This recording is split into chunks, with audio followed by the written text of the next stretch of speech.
There's a code that we have in this business. When I come in here, I shake your hand. There's no mouth that is closed because that's tradition. That's the respect that we have for one another in this business. Not because you're over, not because you're the champion, not because you're somebody at the bottom of the totem pole or up top. That's because you need me as much as I need you so that we can make that money in 2020.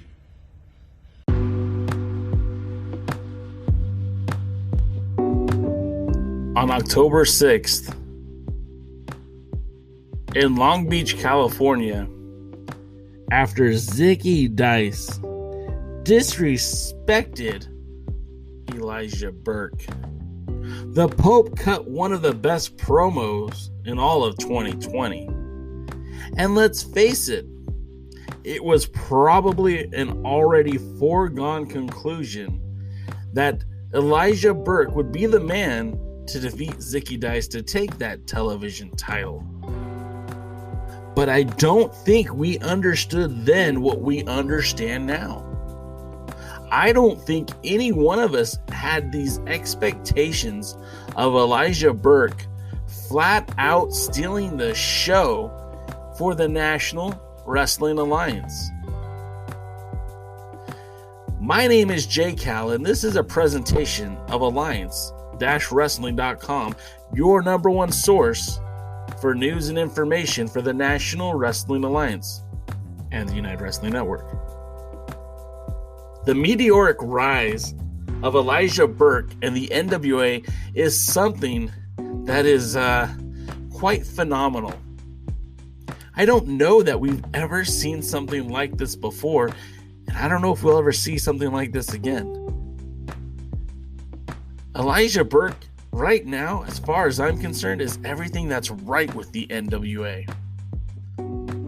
Unfortunately, he's not enough. He's not enough. He can't carry the entire brand. He's just one man. But he's golden on the mic. He's great in the ring. And is there anybody on that roster who looks as credible as Elijah Burke to challenge Nick Aldis? When we come back from commercial, we're going to talk about the television champion, what it means to be a television champion, and what this might mean for the NWA going forward. Plus, I have some things I just need to get off my chest about War Kings.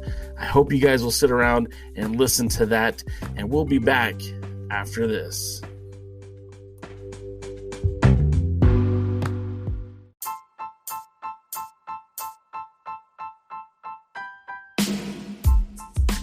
It's every man's business to see justice done. And that's why I'm so damn pissed off. Because I don't feel like justice was done on Tuesday night. And the delay of justice is an injustice. Tuesday night was a night that was supposed to be a tag team showcase for the NWA. And let's be perfectly honest, that's an oxymoron for the National Wrestling Alliance because they have failed to present a decent tag team division in the Lightning One era. Yeah, I know, get the hate mail ready. But first and foremost, you have to admit that the NWA has struggled to build a decent tag team roster since they've been at this. Now remember, when Billy Corgan purchased the NWA, the Heat Seekers, Sigmund, well, they were tag team champions. And they were stripped of the titles so that the NWA can move forward in a different direction, which is fine. I'm all about that. I'm totally good with that. You know, this is your company, Billy Corgan. Let's build it accordingly. However, what are we doing? Because on Tuesday night, you bring in a very established tag team in Odinson and Paro, The End, They've wrestled all Japan. They've wrestled over the United States, specifically for Evolve. I mean, WWE executives were made well aware of these two guys. I mean, they're big, they're beefy. They could certainly be the cornerstone of any tag team division. And, you have them lose on their debut. Now, I get it. You put them in the ring with Tom Latimer, a former NWA World Tag Team Champion in his own right. And his partner is the current NWA National Champion. And they're not little guys. These are big dudes.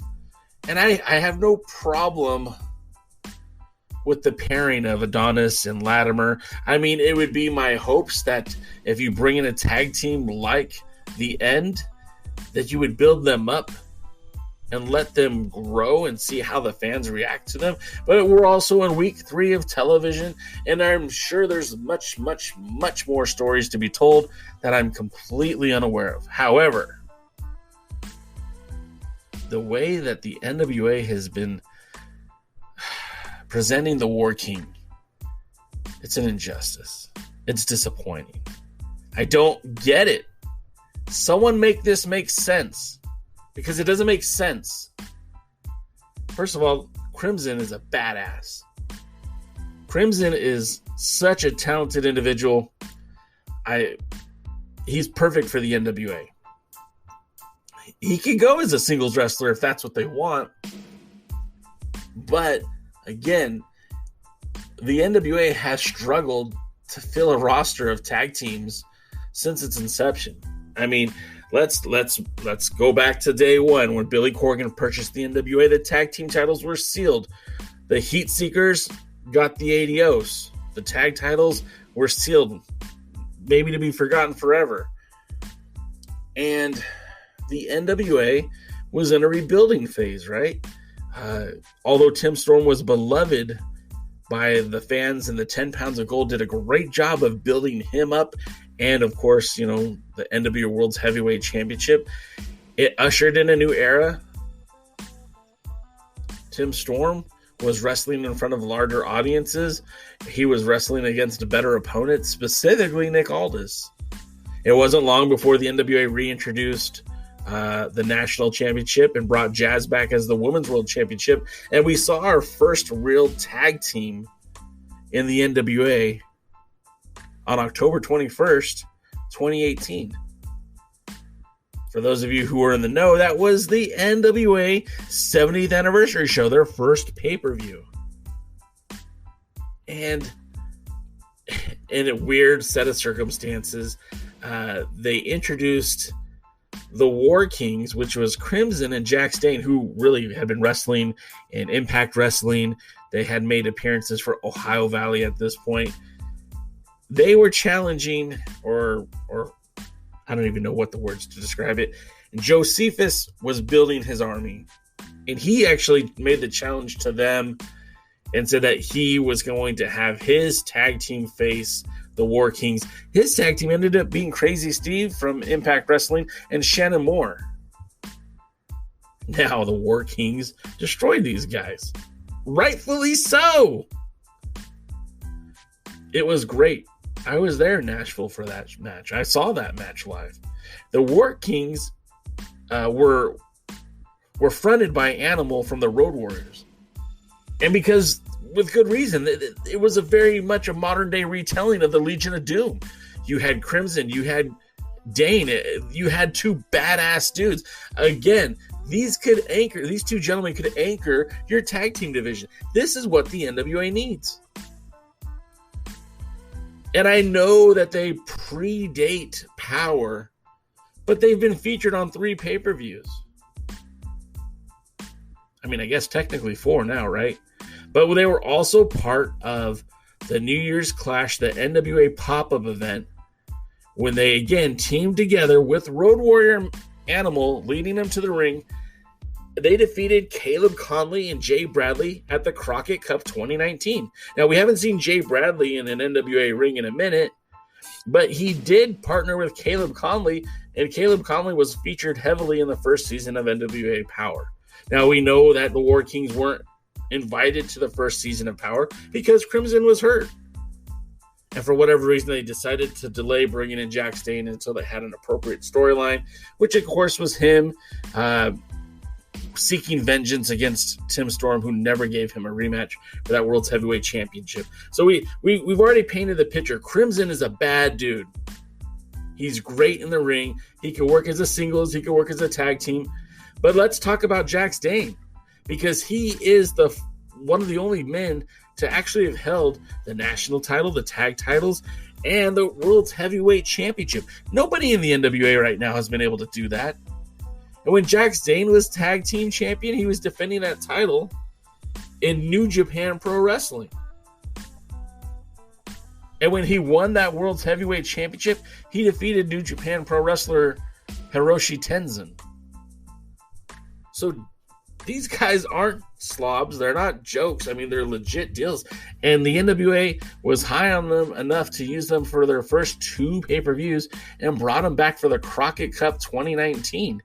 Now, again, we talk about the NWA's inability to present a solid tag team division. This was certainly on display at the Crockett Cup because, maybe this was a good idea, but they partnered with Ring of Honor, and that afforded them the opportunity to use tag team wrestlers from CMLL and New Japan Pro Wrestling. We got this odd pairing of Royce Isaacs and Tom Latimer that actually ended up working really, really well. We got Bandito and Flip Gordon. We got the Briscoes. We got the Rock and Roll Express. We got Villains Enterprise. We even got Satoshi Kojima, a former NWA World Heavyweight Champion and Tag Team Champion in his own right, teaming with New Japan Pro Wrestling legend and former IWGP Heavyweight Champion Yuji Nagata. I mean, this was a pretty big deal. And, again, I don't feel like the War Kings were respected the way they should have been. Now, I don't know the circumstances. I don't know what happened.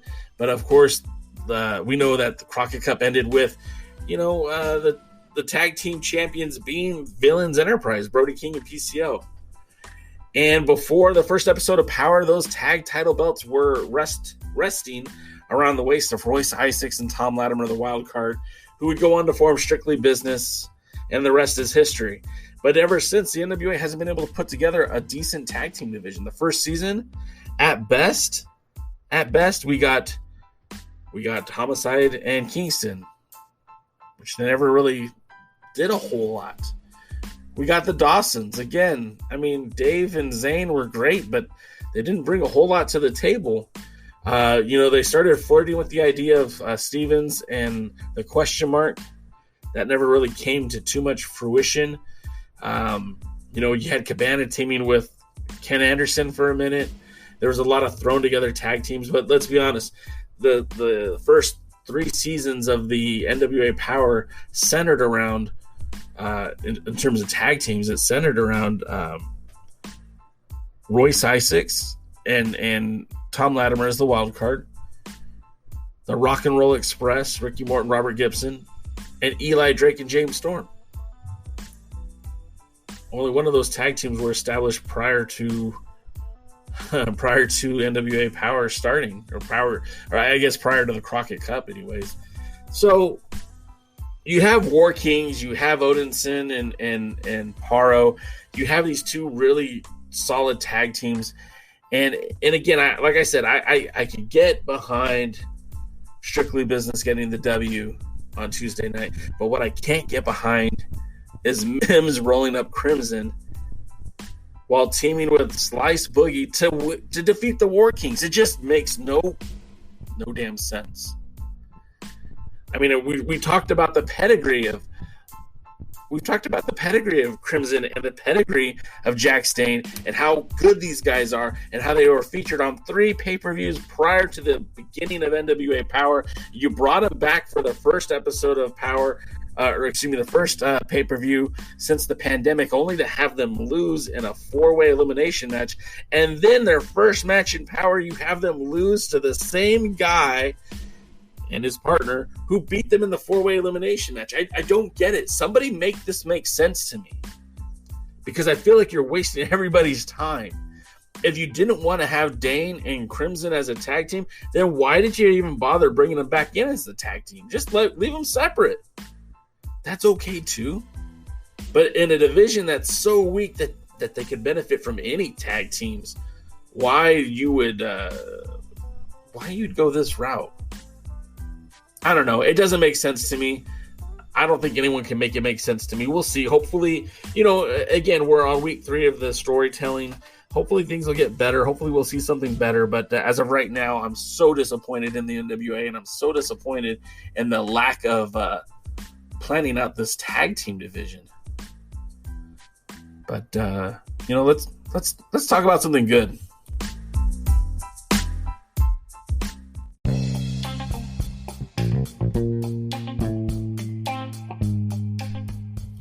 So let's talk about that television championship. Let's talk about Elijah Burke. What a breath of fresh air. This is probably the most enjoyable part of the NWA since its comeback, in my humble opinion. And here, I'll tell you why. That television title, in a span of 3 matches, feels more meaningful than any other championship in the NWA right now, sans the 10 pounds of gold. Of course I love you, 10 pounds of gold. I love the NWA World Heavyweight Championship. But let me tell you why I'm so excited about that World Television title. Because it's the baby of the NWA, right? That title was first crowned on January the 24th, live on pay-per-view 2020 at the Georgia Public Broadcasting Studios as part of Hard Times. It was a tournament. It was a tournament to crown a new TV champion.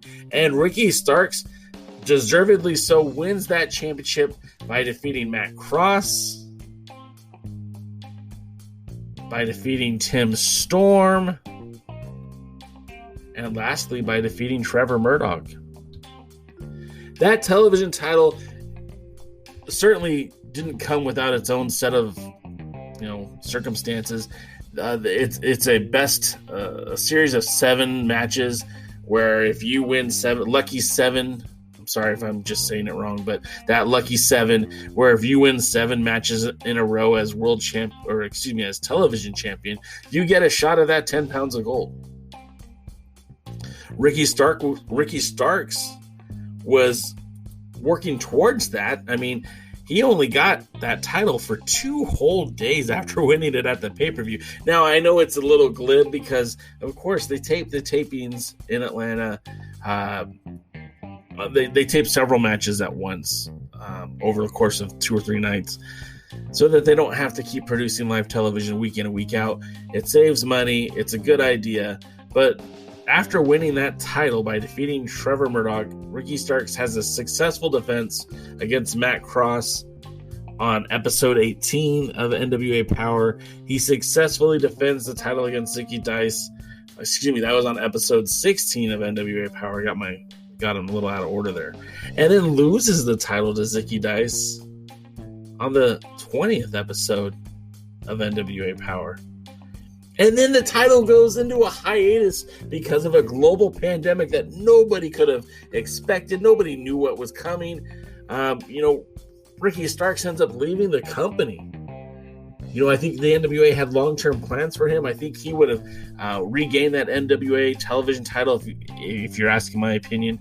I think he and Zicky Dice might have fought over that title for all of 2020, but that didn't happen, did it?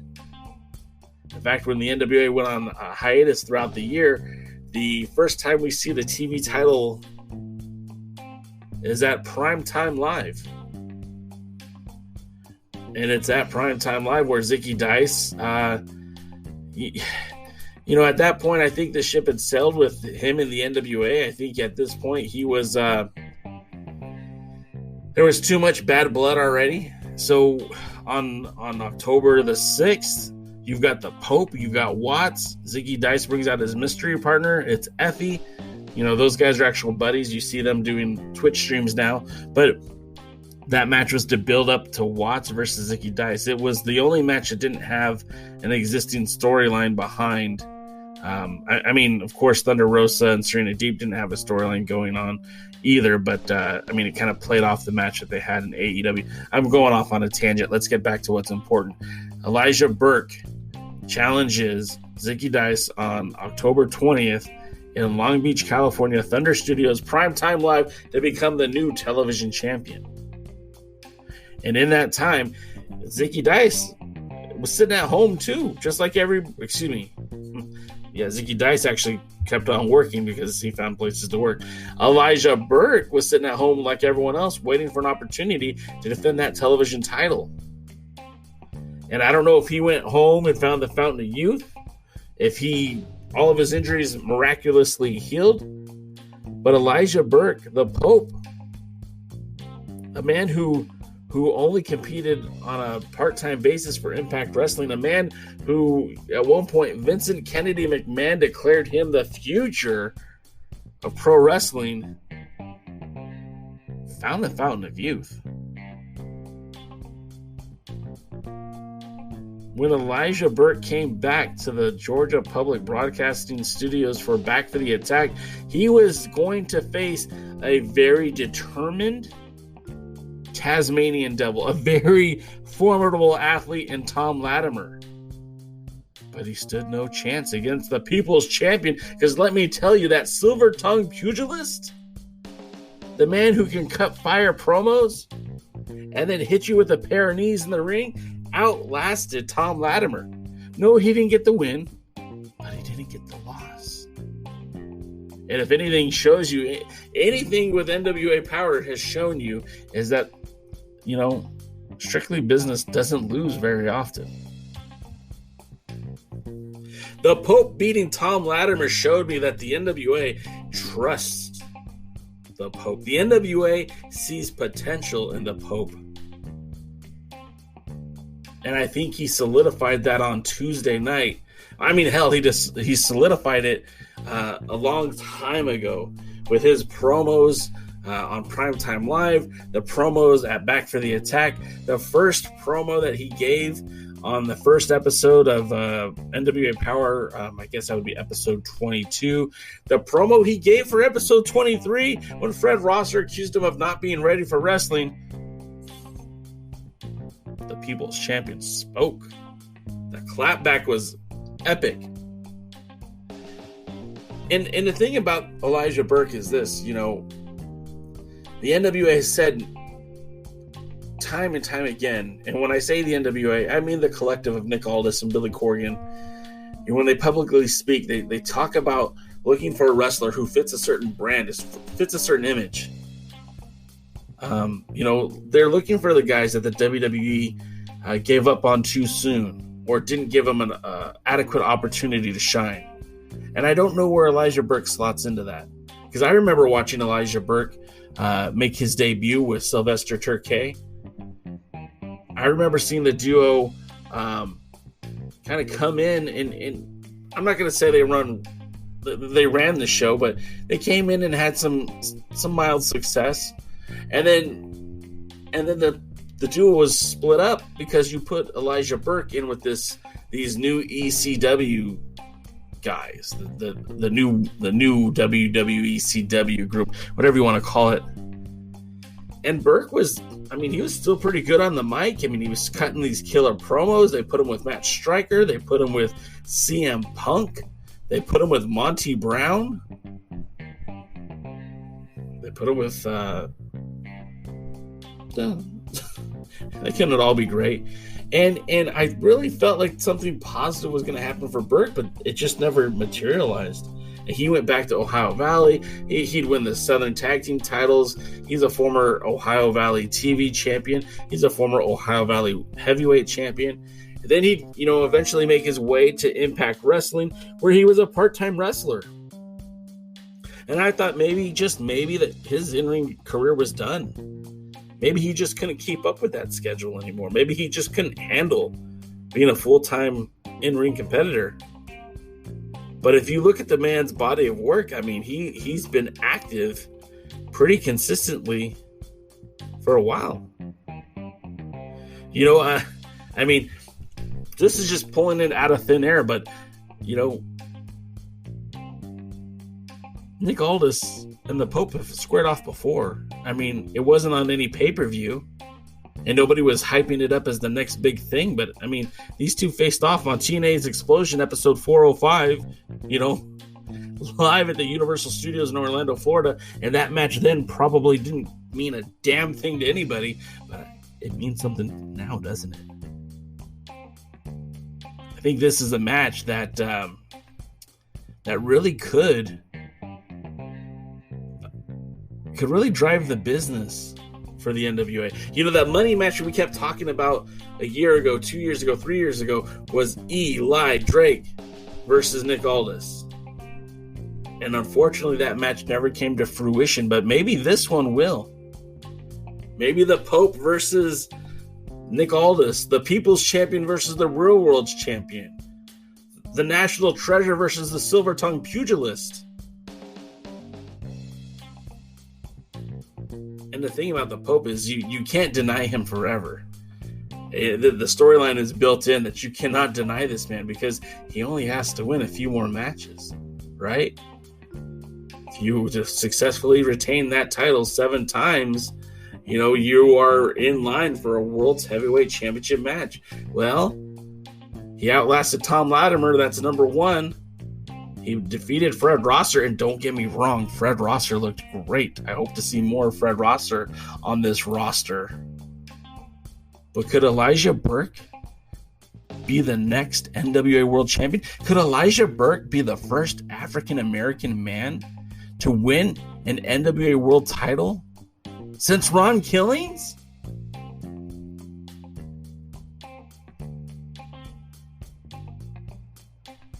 I think he can. And I like to think that it's going to happen. What do you think?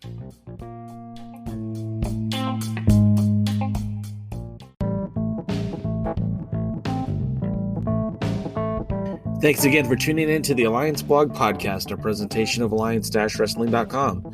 We genuinely appreciate your support. Would you consider subscribing so you won't miss any future episodes? We'd also like to remind you that we do a live stream every Tuesday at 5 p.m. Eastern, 2 p.m. Pacific on YouTube at The Alliance Blog.